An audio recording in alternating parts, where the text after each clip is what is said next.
people would probably be much, much uglier. Imagine some sort of beam burning through your body. Lasers could be horrific and scarring and horrifying weapons. And it's not the only sci-fi weapon within reach. Another directed energy weapon being developed can supposedly stop in its tracks a type of attack that claims thousands of lives without any collateral damage. Directed energy weapons are a critical component of tomorrow's military.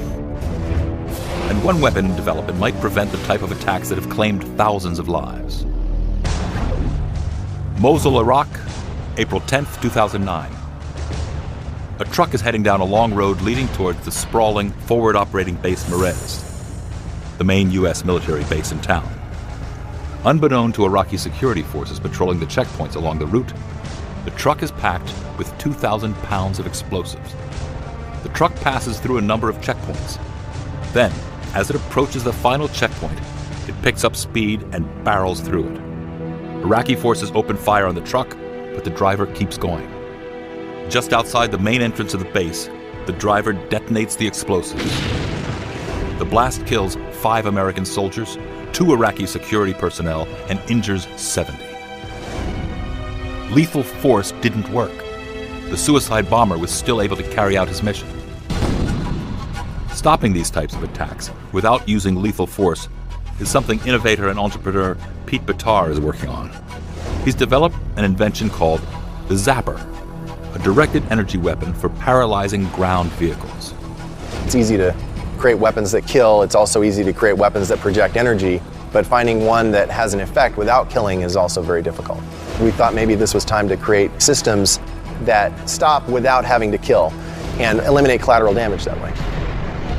His weapon is based on the principle that high volts of electricity can send out a pulse that disrupts electronics. In the case of the Zapper, it's designed with a pulse strong enough to fry the electronics of a car, virtually stopping it cold in its tracks. This massive pulse of energy is called an EMP, electromagnetic pulse. Think of it as a tsunami wave composed solely of energy. The first studies of these massive pulses of energy were carried out by scientists who were researching the effects of atomic bomb blasts.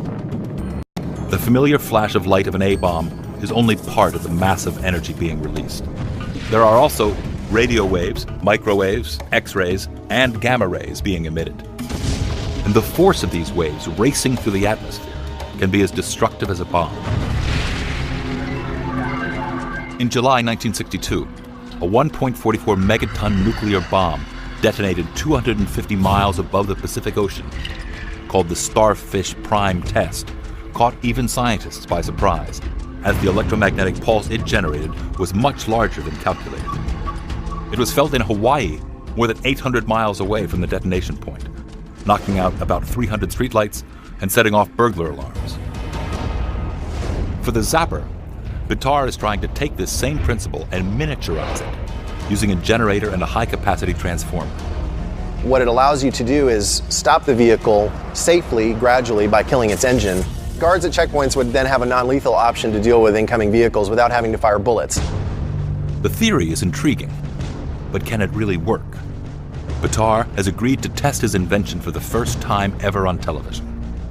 The plan is to drive an SUV into 175,000 volts of electricity, short-circuiting the engine and bringing the vehicle to a dead stop. He and his crew arrive at the Anderson Municipal Airport in rural Indiana and start setting up the experiment.